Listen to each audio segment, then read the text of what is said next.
po si Aimee Dionaldo Idol and Aha. nirereklamo po niya yung kanyang kinakasama na binuhusan siya ng kumukulong tubig noong July 18, dakong alas 8 po ng gabi sa Barangay Batang 2nd sa Smuan, Pampanga. Ma'am Aimee, magandang hapon. Hapon po. Anong problema nitong si Orlando? Masyado na po siya siloso. Nagselo siya, kaya binuhusan ka niya ng mainit na tubig. Siguro po. Napablato niyo na po ito. Opo, sir. Magaling lang po dito ng barangay captain namin sa pulis Kasiman. Mr. Orlando Manuel, magandang hapon. Magandang hapon po, sir. Binuhusan mo ng kumukulong tubig yung inyo pong live-in partner. Anong nangyari po sa inyo? Opo, totoo po yun, sir. Oh, aba, yan ang gusto ko sa'yo, matapang ka, umamin ka na agad. Hindi natin magkapaguran pa rito. Bakit mo ginawa yon, sir? Kasi po, marami na pong ginawang kasalanan sa akin dahil sa panlalaki po, sir. Halimbawa, ano? Nung unang panluloko niya, nagpaalam po sa akin na magtatrabaho siya sa Angeles, Aha. Pampanga. Ilang buwan hindi nagpakita. 3 buwan, sir. Walang komunikasyon pagkatapos noon. Ala po, sir. Tapos, nung pagbalik niya after 3 months, Buntis po, sir. naku, naloko na. Oh, no! Okay. Ano nangyari nung makita mo siya buntis na, tinanggap mo? Tinanggap ko po, sir. Pero inamin niya rin yung ginawa niyang kasalanan. May anak kayo, sir? Meron po, 4 po, sir. Ay, sus, Mario, sir. Nung umalis siya at pumunta sa Angeles at pagbalik, nagpaalam na magtrabaho sa Angeles, pagbalik ay buntis na. Ilan ang anak niyo noon? 2. Pinatawad ko, sir, kahit buntis. Ano nangyari dun sa baby? Na rin nung nagpalaki sa kanya, tinanggap ko na rin po. Inako mo na lang na Oo, papalakin ginano mo na rin bilang kung- anak mo na rin. Kung para sarili ko pong anak, sir. Pagkatapos noon, gumawa ulit ng kasalanan. Opo, after ito, hindi ko alam, mga 10 taon, binalikan niya na yung dati niya lalaki, sir. Yung nakabuntis sa kanya. Paano mo nalaman?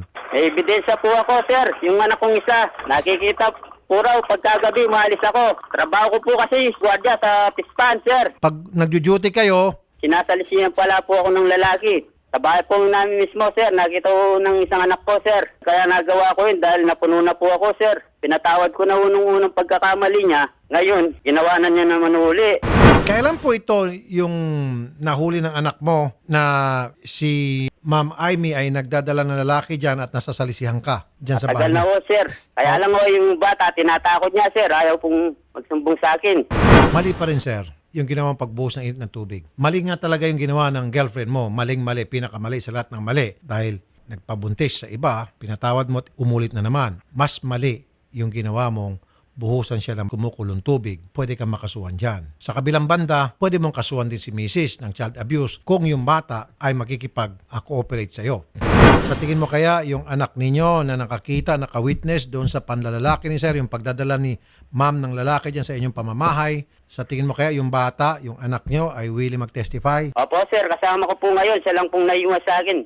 Ma'am Aimee, ano pong balak nyong gawin? Sir Rafi, hindi ko po tinatanggi na nagkarelasyon po ako dati sa isang lalaki. Sir, nagawa ko lang po yun dahil sobra po ang pananakit niya sa akin. Ginugutom niya po ako.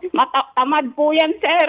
Ginugutom niya po kami mag-ina. Kapapanganak ko po, sir, sinipa po ako sa ulo niyan. Oh, Ang dami pong kasalanan sa akin yan, sir. Sa sobrang selos niya, sir, hindi ko na po malalaman kung sino-sino.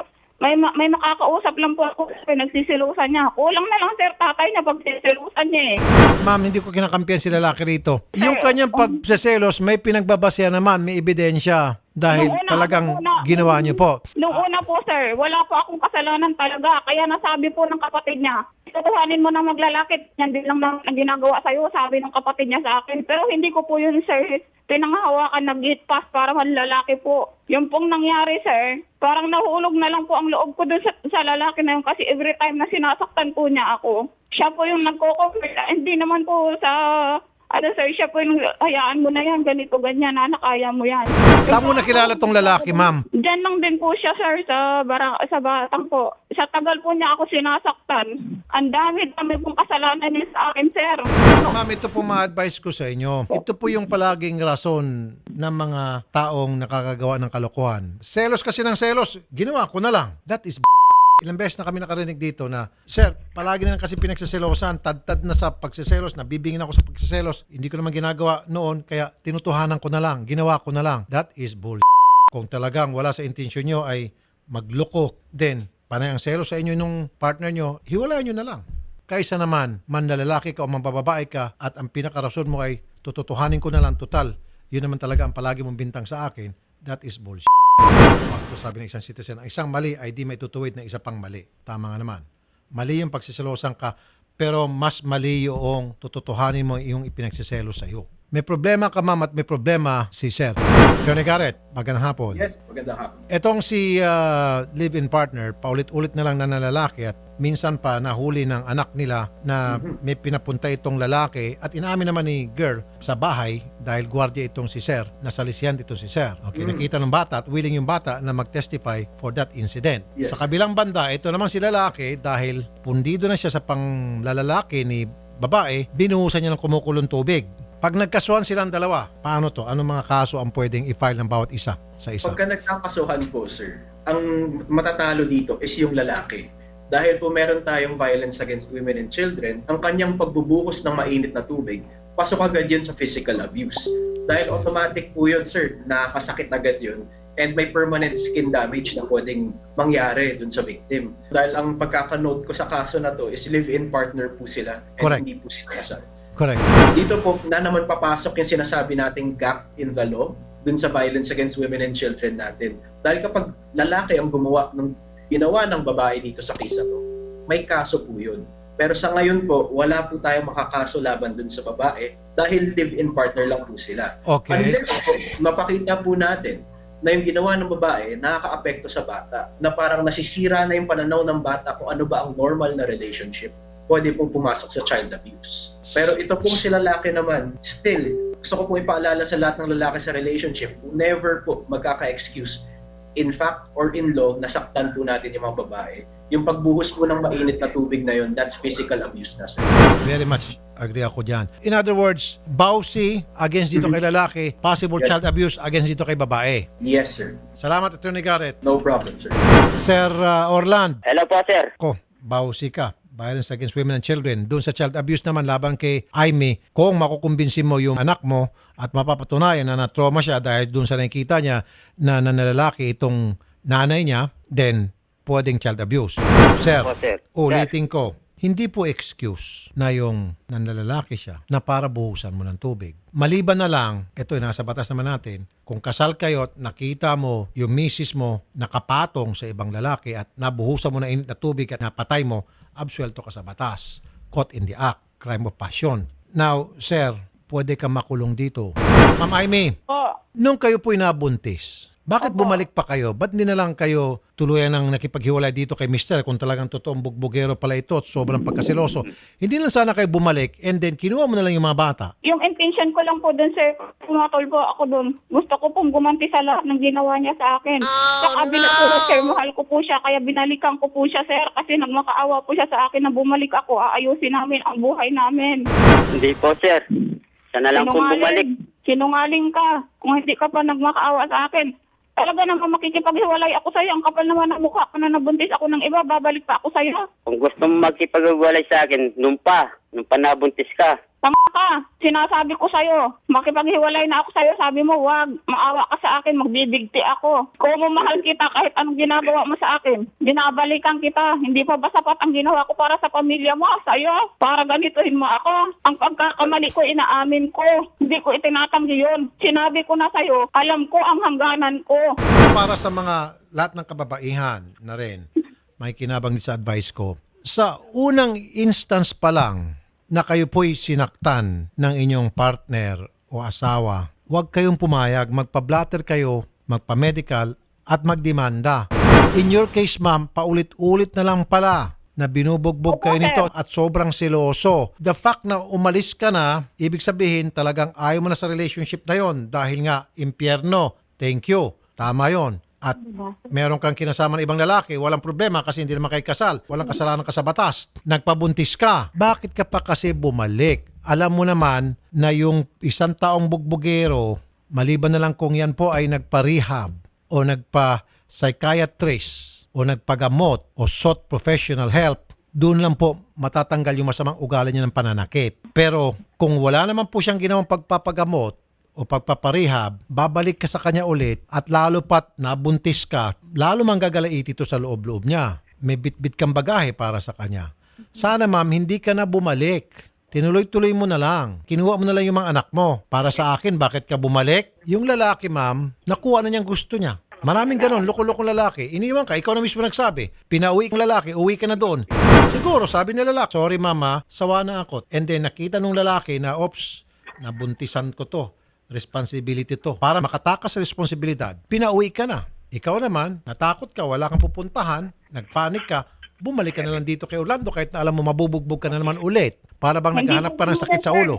Ako po ang nagpauwi sa lalaki sa asawa niya dahil ayoko po na makasira lalo ng pamilya niya. Alam mo palang may asawa itong si lalaki, bakit mo kasi kinarelasyon? Ayun na nga po sir, kung pagkakamali, inaamin ko po. Okay. Pero dahil doon po sir, yun na lang po ang magagawa kong tama, kaya pinabalik ko po siya sa pamilya niya. Doon man lang po sir, makabawi po ako sa pamilya niya. Meron kang mali at meron mali si Orlando. Si Orlando, ang pinakamali niya ngayon ay sapagkat binuhusan kanya ng tubig.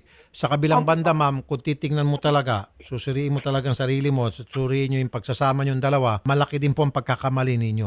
Kung si lalaki siguro ay binata at maayos po yung kanyang sitwasyon, meron siyang magandang trabaho at talagang mabait siya sa'yo, I don't think na babalik ka pa rito kay Orlando na alam mo kapag bumalik ka impyerno. Kaya mo binalikan to sa konting pakiusap lang nitong si Orlando dahil nakikita mo your relationship with this other guy is falling apart. Siguro itong misis nitong si lalaki nang gugulo na. Kaya wala ka ng choice kung hindi bumitaw na sa relationship kaya pinaalayas mo na itong si lalaki nakabuntis sa'yo.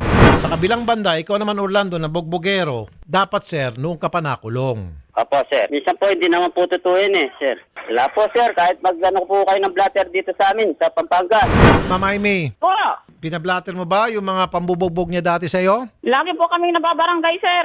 Anong barangay po? Sa barangay chairman po namin sir. Sino? Nung una pong barangay chairman na dinatnan ko po dyan sir, si Barangay Captain Rodrigo Luna. Sir Orlando, si Chairman Luna, tatawagan namin or titingnan namin yung records ng barangay. Pag lumitaw na talagang may mga blatter, nako, pakakasuhan kita ng patong-patong na kaso. Opo, sir. So ano, aminin mo ba? Kasi inamin mo na yung una kanina, lubos-lubosin mo na. So meron kang ginagawang pambubugbog sa kanya in the past. Meron po, sir, pero hindi naman po madala, sir. Oh. Aminin ko po yung totoo, sir. Dahil po sa ginawa niya sa akin panloloko, kaya nagagawa ko yun. Okay, salamat naman pag-amin mo. Yan ang gusto ko sa'yo. So binubugbog mo na talaga siya noon pa. Kaya lang, ang reason mo dahil paulit-ulit niya niloloko ka. So pareho kayo may kasalanan. Dito nga po yung pumapasok na yung advice ko palagi sa mag-asawa, mag-live-in partner. Kapag nakikita niyo yung relationship doesn't work anymore, it's time na maghiwalay na kayo kaysa nang kakasakitan kayo. Kung nakita mo na itong si misis mo o si girlfriend mo ay nagluloko na, then ang pinakalunas diyan para hindi ka mabaliktad, ikaw na nga dapat ang nakakalamang, hiwalayan mo na. Aimee, Po, ito po, payo ko lang sa iyo, kung sakali man dumating yung time, ikaw po ikakasal sa isang lalaki, wag lang ho kayo magpahuli. Dahil kapag po kayo nahuli, caught in the act, magkapatong ho kayo ng iyong kalaguyo kung ikaw po ikasal na at kayo po ay nasaksak ng inyo pong mister, hindi ho makukulong si mister. O kayo po ay wala binugbog na po akong todo-todo. balak sir. Sa mga pinagdadaanan ko sa kanya, wala na akong balang mag-asawa. Mga boy sila. Mga sinungaling. Pati yung lahi niyan, sinungaling yan. Naman lang inisip yung ginagawa ko sa inyo para bago po. Sinungaling yung pamilya ni Orlando, wag po lahat ng lalaki. Hindi, wag ho natin hating. Hindi po lahat ng lalaki, sir. Sorry po. Binabalok po kasi nilang katotohanan, sir. Sinubugbog mo na ako, b***it ka. Hello? Hello? Alam mo, ang ano sakit ng ginawa mo sa akin. Pwede mo naman akong bugbugin, tatanggapin ko. Papatawarin pa kita kung binugbog mo lang ako. Pero tingnan mo ang itsura ko ngayon. Sana inisip mo man lang ang mga anak natin bago mo ginawa to. Sabi ko sa'yo, hindi na ako nanlalaki. Mahal kita, kaya binalikan kita. Pero ang ginawa mo sa akin, sobra-sobra. Kahit man lang sana ang mga anak mo, inisip mo. Paano kung wala ako, ang mga anak mo? Alam mo, Dad, mahal naman kita. Kaya lang nagawa ko yun. Dahil sobra-sobra. Alam mo yun. Hindi pa man tayo, wala pa man tayong anak, sinasaktan mo na ako. Hindi na pinagsisilusan mo. Dahil mahal kita, binabalikan, tinitiis kita. Sabi ko sa'yo, kahit nagkasala ako, ayoko na mag-isama sa'yo para hindi ka na lang mamukhang kawawa. Sabi mo, tatanggapin mo ako. Ang inaasahan ko sa'yo, bintot na pagtanggap sa akin, hindi yung ulit-ulit na isusumbat mo sa akin ng lahat dahil inamin ko naman sa'yo. Ang hinihingi ko lang sana, sa bawat salita mo sa akin, malandi ako. Nakaharap ang mga anak natin, iisipin mo man lang sana yun na nanay pa rin ako ng mga anak mo. Sa palagay mo ba kung hindi ka mahal, tayo iwanan? Si sinasabihan ka ni Orlando na malandi ka sa harap ng mga anak mo at kayo po'y nahihiya. How about yung pong pagdadala niyo po ng lalaki sa bahay ninyo, sa harap po ng mga anak ninyo, nakikita na sinasalisihan niyo po ang kanilang tatay? Doon pa po yun, sir. Noon pa nga Hindi po, pa lang pero po. ma'am, yung pagdala mo ng lalaki sa bahay ninyo habang nasa duty si sir na nakikita ng mga anak nyo, anong tawag doon? Hindi ba kalandian Baby pa yon? po yan, sir. Baby pa lang po yung anak ko na yan. Paano po niya malalaman yung gano'n? Bini-brainwash nila yung anak ko, sir.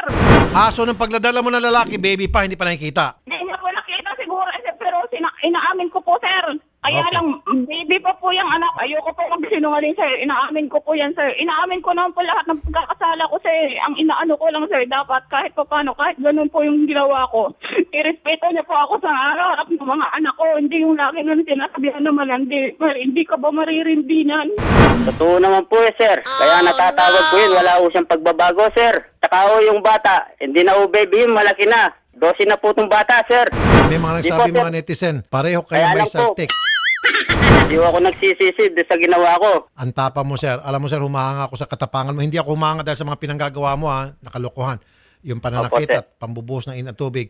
Hanga po ako sa inyong katapangan ng pag-amin sa inyong kasalanan at tatanggapin ko anumang parusa na kakaharapin ninyo dahil dyan. Opo sir, kahit bitay po, harapin ko sir. At hindi mo pinagsisihan. Hindi po ako magtatago sir. Ma'am Aimee, Oo. narinig mo po yung sabi niya, hindi niya pinagsisihan kasi nga po, masakit na masakit po para sa kanya yung mga ginawa nyo ng mga panlalalaki. Sinungaling yan, sir. Makikipaghiwalay ako sa kanya. Ayaw niya. Sasabihin pa sa akin, magpapakamatay daw siya. Ma'am Aimee, so magdidemanda ka. Opo, sir. Captain Jeffrey Halandoni, Chief of Police ng Samsuan, Pampanga. Magandang hapon po, sir. Captain Halandoni, i-refer po namin sa inyo itong kaso ng isang babae na binuhusan po ng kumukulong tubig, nagkalapnos-lapnos po yung kanyang balat nito kanyang live-in partner. Makipag-ugnayan po kayo sa mga taga MSWDO dyan sa inyong lugar para ipa-evaluate po yung bata. Kasi meron pong bata, ang sinasabi kasi din nitong si Orlando, anak nila nung maliit pa nakikita na si live-in partner nagdadala ng lalaki sa bahay nila. At inaamin naman po itong live-in partner, hindi naman niya dinideny. Pero ang sabi ni live-in partner, baby pa kasi yan. Pero ang sinasabi naman itong si lalaki, hindi, malaki na yung anak namin. Nakikita niya na merong siyang lalaki dinadala sa bahay habang ako naka-duty. So evaluate po natin itong bata para kung halimbawa, sir, talaga na trauma yung bata because of that, then kasuhan din itong si babae ng child abuse. Sige po, sir. Hanggang sa bandang huli, magkanya-kanya lang silang atrasan, desistance, and then quits na. Di ba, sir? Okay. Salamat po, Captain. Bahala na kay Captain, ha? Yes, sir. Ma'am Aimee, since kayo po Hello, complainant sir. namin, unahin namin kayo. Magsasampa po ng kaso yung Pampanga PNP ng yung physical abuse labang kay Orlando. Okay? Sa kabilang banda, pina-evaluate ko po yung anak ninyo na 12 years old na ngayon. Kung meron hubang trauma na dinana siya as a result nung maliit pa siya, nakikita niya, sabi niya baby, pero sabi ni Orlando, malaki na, nagdadala ka ng lalaki doon sa bahay ninyo. So, pag na-evaluate po yun na yung bata ay na trauma, ako na pong gagastos. Sir Orlando, Sir, ako na pong gagastos para sa psychologist. Kasi kailan po ng psychologist o psychiatrist para evaluate po yung estado ng pag-iisip ng bata. Ako nang bahala. Yung emotional, psychological at mental state ng bata, ako nang bahala doon, okay? Akong Opo, gagastos. At kapag napatunayan na talaga na trauma yung bata, pwede mong kasuhan ng child abuse. Itong si Aimee. Ikaw is physical abuse, yung kabila is child abuse. Bandang huli, sa nakikita ko, baka ang sasabihin na lang po, pero wag dito, sa judge na lang, sabihin ng judge, magkabati na lang kayo kasi pareho kayo may kasalanan. Ipapa-evaluate ko po, pero kung gagamitin ko, then titingnan ko kung ano po yung magiging say ng mga psychiatrist o psychologist na titingin po sa bata. Tutulong po ako sa inyong pareho.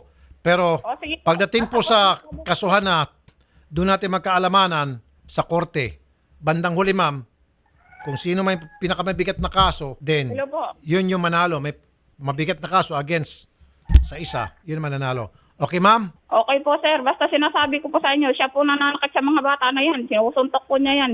Opo ma'am. Kaya hindi po ako magtataka kung bakit ganyan yung bata na yan eh.